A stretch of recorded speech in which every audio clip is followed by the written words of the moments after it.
சொக்கனை காப்பாற்றிய உயிர். அம்மா அம்மா என்று தன் தாயின் படத்தை முன்னின்று அழுது அரட்டி பாசம் தேடினான். அவளுக்கு கொல்லி வைத்து சடங்கு முடித்து சற்று முன் வீடு திரும்பிய அவள் மூத்த மகன் சொக்கன். அவன் கால்களை கட்டி கொண்டு விரல் சூப்பி கொண்டு என்னை தூக்கிக்க அண்ணா என மழலை குரலில் கெஞ்சி நின்ற தங்கை புவனாவை வாரை அணைத்த போது அவன் அழுகை மேலும் அதிகரித்தது. ஏ சனியனுங்களா, ஏன் இப்படி அழுது எளவு எடுக்கிறீங்க?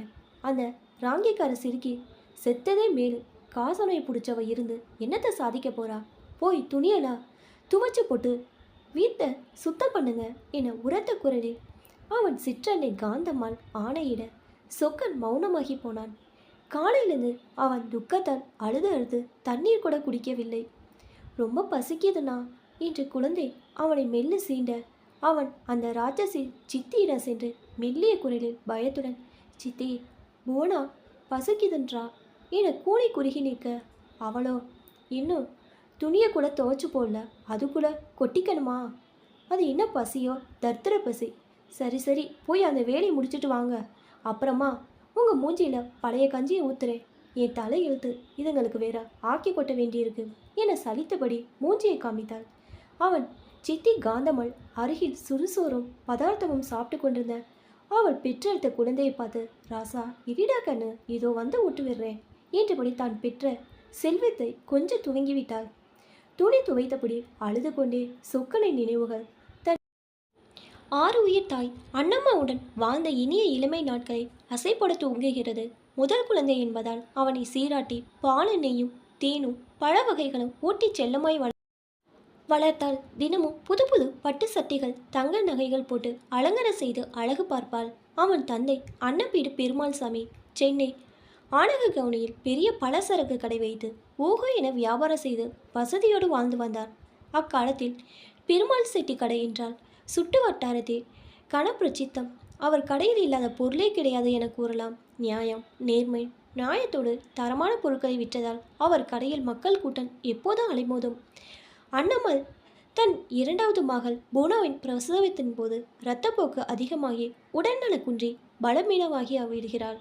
போதாத குறைக்கு அக்காலகட்டில் கொடிய ஆட்களின் நோயான சயாரோகம் என்னும் காசநோய் வேறு தொற்றிக்கொள்ள அவள் படுத்த படுக்கையாகி விடுகிறாள். ஒரு கட்டத்தில் அவர் உயிர் பிழைப்பது அரிது என்று உணர்ந்த பெருமாள் சாமியின் அண்ணன் அக்கால வழக்கப்படி குழந்தைகளை கவனித்துக் கொள்ள காந்தம்மாள் என்னும் அழகிய ஏழை பெண்ணை பெருமாள் சாமிக்கு 2ஆம் திருமணம் செய்து வைக்கிறார்.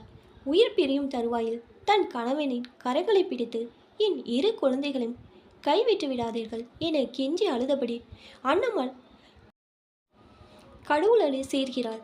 தன் தாய் இறந்த அன்றை சித்தியின் கொடுமை அரங்கேற்றம் ஆவதைக் கண்டு அஞ்சு நடுங்கி போகிறான் சொக்கன். நாட்கள் செல்ல செல்ல அவள் ஆளுமையும் அதிகாரமும் தலைவிரித்து ஆடத் துவங்குகிறது. வியாபாரம் மும்முரத்திலும் தன் 2வது மனைவியின் அழகிலும் மூழ்கி போய் பெருமாள் சாமி எதையும் கண்டு காணாதது போல் விலகி நிற்கிறார். தன் முதல் மனைவியின் குழந்தைகள் மேல் பரிவும் பாசமும் உள்ளுக்கு இருந்தும் காந்தவன் பயத்தால் சூழ்நிலை கைதியாகி கையாளகத்தனமாக மாறிவிடுகிறார் பெருமாள் சாமி. அவருக்கு சொந்தமான 2 பெரிய வீட்டுகளையும் மற்றுமுள்ள அனைத்து சொத்துக்களையும் கணவனை மிரட்டி பயமுறுத்தி தன் பேருக்கு உயிர் எழுதி வாங்கி வைத்துக் கொள்கிறாள் காந்தம்மாள். மாற்றாந்தாய் கொடுமையால் சொக்கனும் அவன் தங்கையும் சொல்லனா துயரற்று மெலிந்து போய்விடுகின்றன. காலை முதல் இரவு வரை மாடு போல் அவர்களை வேலை வாங்கி கால்பட்னி அறப்பட்னி போட்டு சித்திரவதை செய்கிறாள். எந்த உறவினரையும் அண்டவிடாது தனிக்காட்டு ராணியாக கோலாற்றுகிறாள். சொக்கன் படிப்பில் மிகவும் கெட்டிக்காரன். எப்போதும் முதல் மாணவனாக திகழ்வான். அவன் படிப்பை நிறுத்த அவள் எவ்வளவோ முயன்றும் அது மட்டும் அவளால் இதுநாள் வரை முடியவில்லை. வருடங்கள் உருண்டோடின. பெருமாள் சாமி தன் மனைவி தந்த கொடுமைகளாலும் கவலைகளாலும் அவர் செய்த ஆடம்பர செலவுகளாலும் வியாபாரம் நொடிந்து போய் நோய்வாய்க்கப்பட்டு படுத்த படுக்கையாகி விடுகிறார். கொத்தசாவி காந்தம்மாவிடம் போய் சேர சொக்கன் படிப்பு ஒரு வழியாக நிறுத்தப்படுகிறது. இறுதி ஆண்டு படிப்பு பாதியில் நிறுத்தப்படுவதை அவன் இதயம் தாங்கிக் கொள்ள மறுத்தது. அவன் பைத்தியம் போல் ஆகி தினமும் காலையில் பள்ளி சென்று படிக்கட்டில் அமர்ந்து தேம்பி தேம்பி அழுவதை காணும் அவன் நண்பர்கள், சொக்கா, நீ நிச்சயம் ஒரு நாள் பள்ளிக்கு திரும்பி வந்து பல சாதனைகளை செய்வாய் என ஆறுதல் கூறி தேற்றி அவனை வீட்டுக்கு அனுப்பி வைப்பார். ஆடி அமாவாசை அன்று அதிகாலை பெருமாள் சாமி உயிர் துறக்க தனக்கு என்று இருந்த ஒரே ஆதரவான அருமை தந்தையின் பிரிவால் செய்வதறியாத சோகத்தில் மௌனத்தில் நிற்கிறான் சொக்கன். அவன் வெளி நீர் வற்றிவிட அவன் கண்கள் தன் தகப்பனின் முகத்தையே உற்று நோக்கின் நிலைக்குத்தி நின்றது. 16ஆம் நாள் சடங்குகள் சம்பிரதாயங்கள் முழுந்தகையோடு உறவினர்கள் கலைந்து சென்றன. அடுத்த நாள் காலை காந்தம்மாள், அப்பா கண்ணுங்களா, வீட்டை விட்டு கிளம்புங்க. இனிமேலும் உங்களுக்கு வடிச்சு கொட்டி ஷவர்சனை பண்ண என் உடம்புல தெப்புல எங்கன்னா பூ பொழைச்சிக்காங்க என கூறி துணிமணிகளை கொண்ட ஒரு தகரப்பெட்டியை அவனிடம் கொடுத்து அவள் இறக்கமட்டி கூடு விரட்டுகிறாள். இதை சற்றும் எதிர்பாராத சொக்கன், சித்தி, எங்களை வீட்டை விட்டு அனுப்பிடாதீங்க சித்தி. நீங்கள் சொல்கிற வேலையெல்லாம் செய்கிறோம் சித்தி. எங்களுக்கு வேற யாருமே தெரியாத சித்தி. எங்களை காப்பாத்துங்க சித்தி என அவள் காலை பிடித்து கெஞ்சினான். அவள் அவனை எட்டி உதைத்து, ஏண்டா எரும மாடு மாதிரி வளர்ந்து நிற்கிறியே, ஒருவேளை வெட்டி செஞ்சு உன் தங்கச்சி காப்பாற்ற துப்புள்ள உனக்கு, தூ சோம்பேறி பயலே என கண்டபடி திட்டு கழுத்தை பிடித்து தரதரவென்று தெருவில் தள்ளிவிட தெருவே கூடி நின்று அந்த கொடுமைக்காரியின் வாய் சவுடாலுக்கு பயந்து வேடிக்கை பார்த்து பரிதாபப்படுகின்றன. அப்போதுதான் அந்த அதிசயம் நிகழ்ந்தது. கருப்பு கோட் அணிந்த ஆஜாகுபாகுவான வக்கீல் ஒருவர் அந்த பிள்ளைகளை அரவணைத்தபடி கூட்டி வந்து, அம்மா, என் பேர் கிருஷ்ணன். நான் உன் கணவரின் வக்கீல் நண்பர். என் கட்சிக்காரர் நண்பரான உங்கள் பக்கத்து வீட்டுக்காரர் நடந்த செய்தியை சொல்லவே விரைந்து வந்தேன்.